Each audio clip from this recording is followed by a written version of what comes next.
O ministro da Fazenda, Fernando Haddad, afirmou hoje à tarde que uma nova proposta de aumento do IOF vai ser apresentada após uma reunião com líderes que deve acontecer no próximo domingo.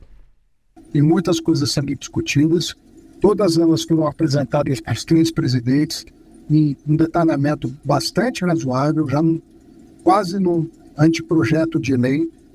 Então nós estamos tendo todo o cuidado em detalhar o máximo possível para que ninguém se surpreendeu, mas ao mesmo tempo estamos cumprindo um rito que nos parece o mais adequado para atingir o objetivo final, que é a sua criação. Um anúncio que nos interessa, que pode agradar muita gente, mas se não houver um trabalho sério no encaminhamento dessas medidas do Congresso, isso pode nos frustrar. Então nós estamos tendo esse zelo, esse cuidado, sob a liderança aqui dos 2 presidentes, que estão encaminhando o ponto de vista do presidente Lula da melhor maneira possível, da maneira mais nobre possível essa temática, porque nós temos um objetivo que é dar sustentabilidade para o arcabouço fiscal, para as contas públicas e assim por diante.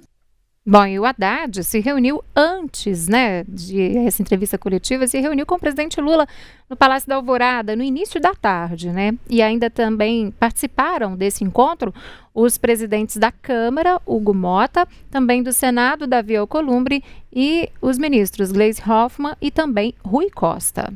E mais cedo, o presidente Lula concedeu uma entrevista coletiva e falou sobre vários assuntos, entre eles o aumento do IOF, Eduardo Bolsonaro e quem ele chamou a atuação de... O que ele disse foi o seguinte, que ele chamou a atuação de Eduardo Bolsonaro nos Estados Unidos de terrorista e disse que o Brasil vai defender Moraes. Quem tem outras informações para a gente sobre esse assunto, direto de Brasília, é a repórter Ana Paula Ramos.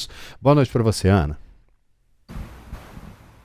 Boa noite, André, Síria, Larissa e uma ótima noite a todos que nos acompanham. O presidente Lula deu uma entrevista coletiva na manhã desta terça-feira aqui no Palácio do Planalto. O jornal O Tempo estava representado pela minha colega, a repórter Luciene Landim. Na ocasião, ele comentou sobre essa questão do aumento do IOF, negou que tenha havido erro do governo e minimizou também ali uma possível crise com o Congresso por conta dessa medida que foi anunciada pelo governo e depois os líderes do Congresso avisaram que a medida seria derrubada lá no Congresso, então o governo precisou recuar dessa medida. O presidente Lula também comentou sobre outros assuntos, como você já adiantou. Ele disse que é inadmissível que um país se intrometa na vida do outro e desrespeite a integridade das instituições. Essa declaração foi uma resposta a possíveis sanções que o governo norte-americano tem ameaçado aí aplicar a autoridades estrangeiras, o que pode atingir ao ministro do Supremo Tribunal Federal, Alexandre de Moraes. Lula também, sem citar ali diretamente o nome de Eduardo Bolsonaro, ele criticou a atuação do deputado, que é filho do ex-presidente Jair Bolsonaro e está licenciado do mandato e vivendo nos Estados Unidos. Lula disse que não é aceitável que um parlamentar vá para fora do país lamber botas do presidente norte-americano Donald Trump. E ele comparou essa atuação de Eduardo Bolsonaro nos Estados Unidos a uma prática terrorista. Vamos ouvir a fala dele? Por enquanto, o que nós temos é fala de pessoas, sabe? Mas pode ficar certo que o Brasil vai defender não só o seu ministro, mas defender a Suprema Corte. O que é lamentável é que um deputado brasileiro, filho do ex-presidente, está lá a convocar os Estados Unidos para se meter na política interna do Brasil. É isso que é grave. É isso que é uma prática terrorista. É isso que é uma prática antipatriótica. Um cidadão que é deputado renuncia ao seu mandato, pede licença ao seu mandato para ir ficar tentando lamber as botas do Trump e de assessor do Trump pedindo intervenção na política brasileira. Então não é possível aceitar isso. É só ler a entrevista na Veja que vocês vão saber de quem que eu estou falando. Isso sim é de respeito ao Brasil. Isso sim é provocação. Esse cidadão pensava isso da Suprema Corte quando mentira a meu respeito? Ele pensava, vocês conhecem alguma fala dele, sabe, questionando a Suprema Corte? Não. O pai dele, quando nega a justiça eleitoral, não nega os votos que seu filho receberam, só nega o dele. Não nega o voto dos senadores que foram eleitos, só nega o dele. Então é preciso que haja um mínimo de bom senso. Se essa gente pensa que vai ganhar a consciência da sociedade com mentira, é um ledo engano. Eu tenho dito publicamente, ou seja, nós temos consciência de que a verdade precisa vencer na sua disputa política, para que a gente não esteja vendo acontecer o que está acontecendo nesse país, o que está acontecendo em outros países. A convivência democrática é a única coisa saudável para que a sociedade possa viver em paz. E isso exige que a gente respeite as decisões. Eu, muitas vezes, prejudicado na Suprema Corte, eu dizia: a gente não comenta a decisão da Suprema Corte. Tomou a decisão, eu só posso recorrer para Deus. Eu recorri para a ONU, ganhei, mas a Suprema Corte não aceitou. Vou fazer o quê? Eu não vou ficar brigando com a Suprema Corte. Então, se tem um juiz que não faz o que eu quero, sabe, esse cidadão foi indicado pelo presidente da República e indicado e referendado pelo Senado. E todos merecem respeito. Eu não quero saber se foi Dilma, se foi Bolsonaro, se foi Temer, se foi Sarney, se foi Fernando Henrique Cardoso, se foi Lula que indicou. Se ele indicou e passou nas instâncias que tem que passar, ele tem que ser respeitado. Na conversa com os jornalistas, Lula também comentou sobre a regulação das redes sociais, disse que tem pressa em aprovar a medida, mas de forma democrática, seja via STF ou via Congresso. Lula também voltou a criticar a conduta de Israel na faixa de Gaza, disse que Israel precisa parar com esse vitimismo e disse que aquilo ali não é uma guerra, não é um conflito, mas sim um genocídio. Vamos ver essa declaração também do presidente. O presidente da República não responde a uma embaixada. O presidente da República reafirma o que diz. O que está acontecendo em Gaza não é uma guerra. É um exército matando mulheres e crianças. Possivelmente todas as pessoas de bom senso no mundo, inclusive gente do povo de Israel, e você deve ter lido uma carta do ex-ministro de Israel, do ex-primeiro-ministro, criticando que não é mais uma guerra, de que é um genocídio. Vocês já viram carta de 1000 militares anunciando que aquilo não é mais guerra, é genocídio. Você não pode, a pretexto de encontrar alguém, matar mulheres e crianças, deixar crianças com fome. Eu não sei se vocês viram a cena de 2 crianças que estavam carregando farinha para comer e que foram mortas. Ou seja, é exatamente por conta de que o povo judeu sofreu na sua história que o governo de Israel deveria ter bom senso e humanismo no trato com o povo palestino. Eles se comportam como se o povo palestino fosse cidadão de segunda classe. E nós temos dito há muito tempo, o Brasil foi o primeiro país a reconhecer o Estado palestino aqui na América do Sul, e eu volto a reafirmar, só haverá paz quando a gente tiver consciência de que o palestino tem direito ao seu Estado, à terra demarcada, aquele acordo de 1967, que o governo de Israel não quer deixar que ser cumprido e todo dia manda a gente atacar o território palestino, inclusive tentando atacar a Cisjordânia para agredir produtores rurais palestinos. É isso. Ou seja, e vem dizer que é antissemitismo, precisa parar com esse vitimismo. Precisa parar com esse vitimismo também. É o seguinte: o que está acontecendo na faixa de Gaza é um genocídio.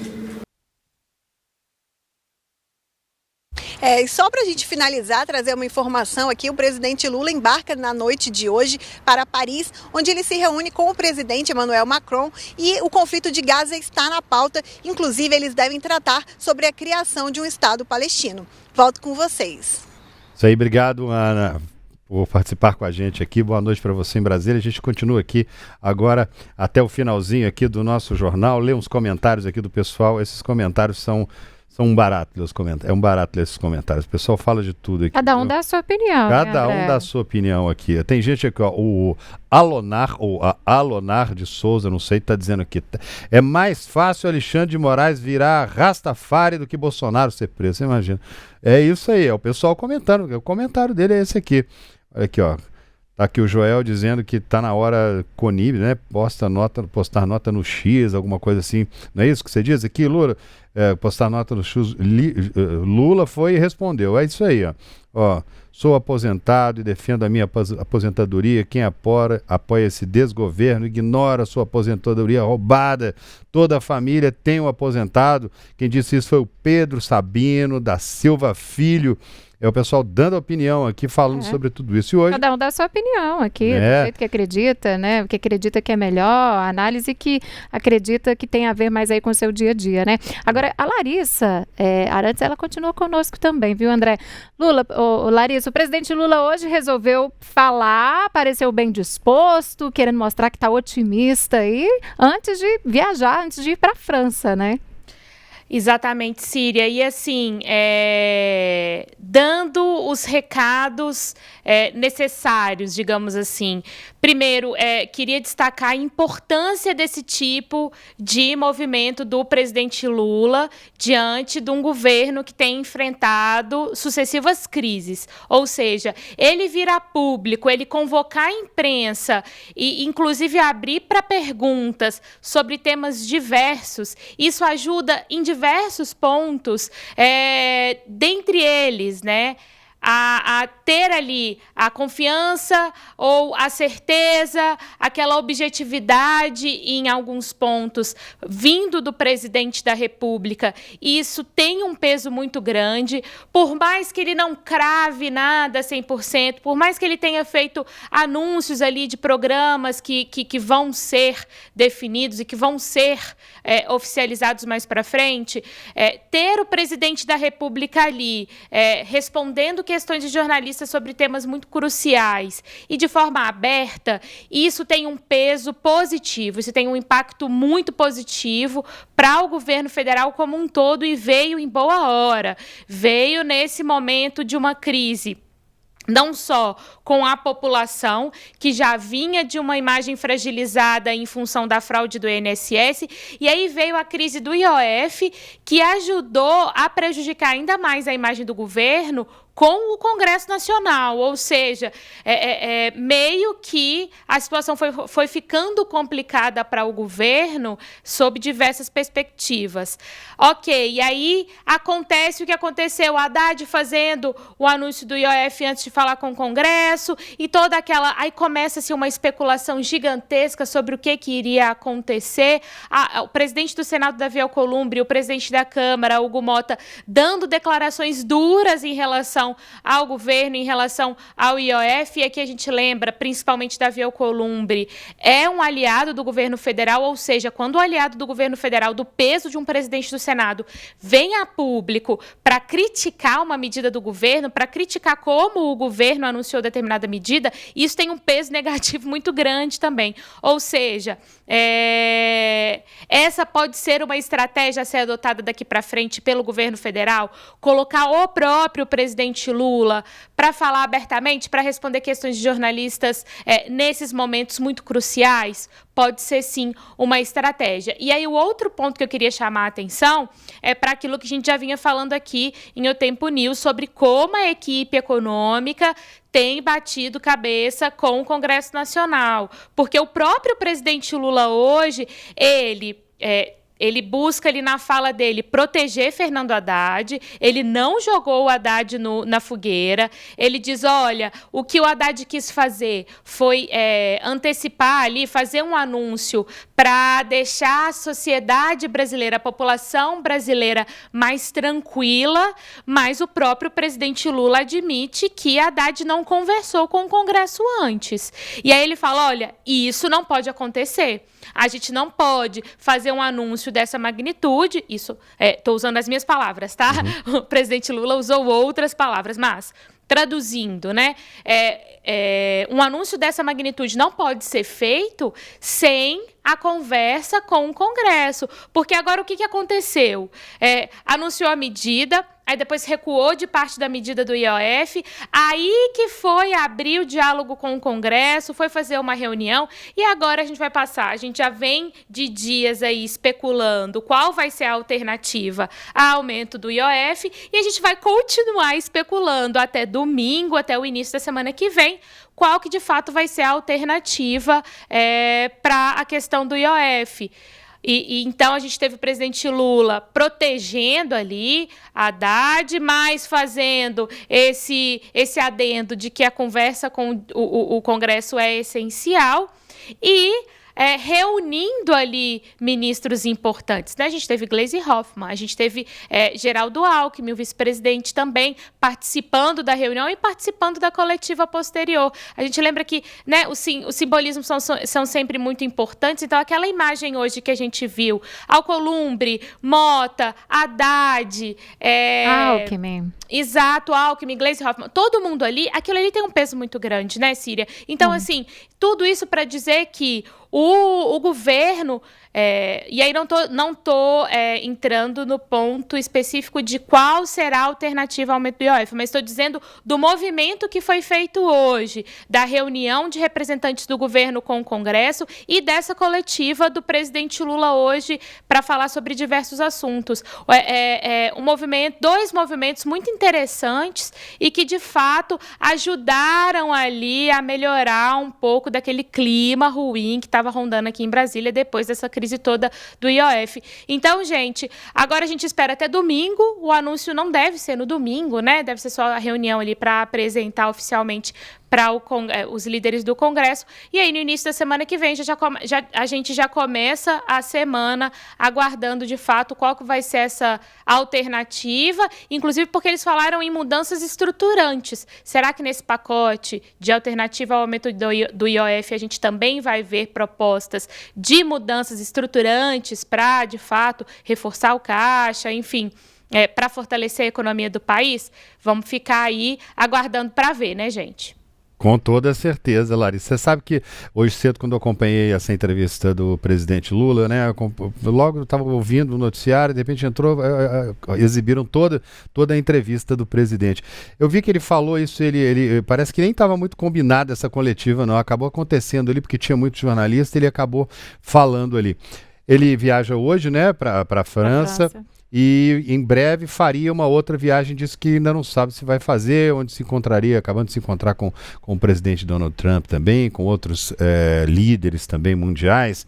E ele disse uma frase ali que me chamou a atenção e que eu acho que pode ser prejudicial à campanha dele. Ele disse que tem que cuidar da saúde. Eu não sei se você observou esse momento em que Lula fala sobre isso, que está pensando se vai ainda, porque tem que cuidar da saúde, isso que pode ser prejudicial para ele em 2026, né? Mas, ao mesmo tempo que abre o leque ali, né? Caso, por exemplo, o PT venha a definir no ano que vem que não, vai sair com um outro nome que não seja do presidente Lula, ou mesmo, né, vai, de repente, um movimento inesperado apoiando um outro nome de um outro partido aliado, não vejo isso como prejudicial necessariamente, André. Eu vejo isso como aquela fala de político esperto ali que sabe que certas declarações podem cravar ou podem facilitar negociações futuras, André. É isso aí. Ele falou também da Marina Silva, né, André? Falou esteve apoio, no noticiário, né? Como a Larissa disse, né, mostrou apoio ao Haddad, não jogou o Haddad na fogueira, também mostrou a Marina Silva, dizendo que, né, falo com as minhas palavras aqui, mas que ela é muito competente, que ele tem 100% de confiança no trabalho dela, então ele fez questão de deixar claro ali, né, que eles estão unidos, que tem essa confiança, que acredita aí no trabalho tanto de Haddad quanto de Marina Silva, mostrou apoio e, mais uma vez, confiança no trabalho dela e fez questão de deixar isso claro na fala dele de hoje aí, entre entre tantos outros assuntos que ele fez questão de abordar antes dessa viagem para a França, onde ele também vai ter uma agenda extensa, viu, André? Tem encontros com Macron, vai participar de agendas aí ligadas a questões voltadas para o meio ambiente, eventos culturais, eventos voltados para a economia. Tem uma agenda extensa que ele começa a cumprir a partir de amanhã na França.